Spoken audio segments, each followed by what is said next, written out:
Өзбекстан өлкөсү менен Кыргызстан региондук туризмди өнүктүрүүнү көздөп жатат. Ал үчүн жергиликтүү бир канча туристтик компаниялардын жетекчилери Өзбекстан өлкөсүнө барып келген. Бүгүн коңшу мамлекеттин тур компанияларынын жетекчилери Ош шаарына келишти. Башкы максат түштүк регионундагы туристтик эс алуучу жайлар менен таанышуу болуп саналат. Жана алар келгенде биз буларга вживую ошо тур продуктуну живой көрсөтүп туруп, алар тур компаниянын директорлору өздөрү чувствовать этип, кандай тур продукт экен, жатаканаларыбыз биздин боз үйлөрдү, ат минүүдү, трекингге чыккандардын бардыгын шарт тамак ашты көрүп, өздөрү бизге кеткенден кийин аягында 5 күндөн кийин брифинг болот.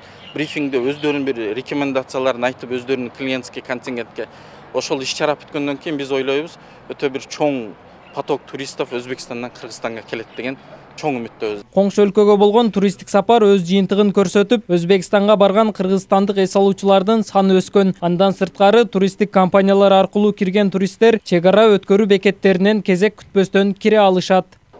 Hozirgi kunda mana ikki davlatlar rahbarlari o'zaro Азыркы күндө эки өлкө мамлекети өз ара жолугушуудан кийин ачык саясат дагы күчөдү. Эки мамлекеттин ортосундагы соода-саттык, маданий иштерди биргеликте өнүктүрүү үчүн жакшы шарттар түзүлдү. Андан сырткары жолугушууда дагы айттым. Өзбекстан менен кыргызстандык эс алуучулар үчүн чек арадан өтүүгө мындай шарттар буга чейин болгон эмес. Мындай келишимдер өз ара карым-катнашты күчөтүүгө түрткү болот. Кыргызстанда туризм тармагы бир топ аксап келет. Бул тармакты өнүктүрүү үчүн көп каражаттар сарпталышы керектигин айтышат. Региондук туристтерге караганда чет элдик туристтер менен иштешкен пайдалуу жана кирешелүү дейт серепчилер. Ошо чет мамлекеттен келген туристтер менен иштеп келгенбиз. Жергиликтүү туристтер менен регионалдык туристтер менен иштеген эмеспиз. Аларга муктаждык болгон эмес. Ал эми мына пандемияда туризм токтоп калгандыктан азыр жергиликтүү туристтер регионалдык туристтер менен иштегенге дагы муктаждык болуп, ошолор менен эми иштеп атабыз мына бул жылы.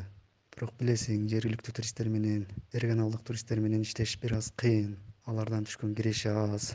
Алардан киреше табыш үчүн башка кызматтарды сунуш кылыш керек. Башкача айтканда бир чоң эс алуу борборун ачып, ошол жерде кызматтарды көргөзүп иштесек болот. Кыргызстан 2018-жылы дүйнөдөгү эң мыкты делген 20 туристтик өлкөнүн ичинен 18-орунду ээлеген. Учурда бул тармак өлкөбүздүн ички дүң продукциясынын 5%-ын гана түзөт. Нургелди Каныбек уулу, Айкөл Олжобай уулу, ТМЖ жаңылыктары.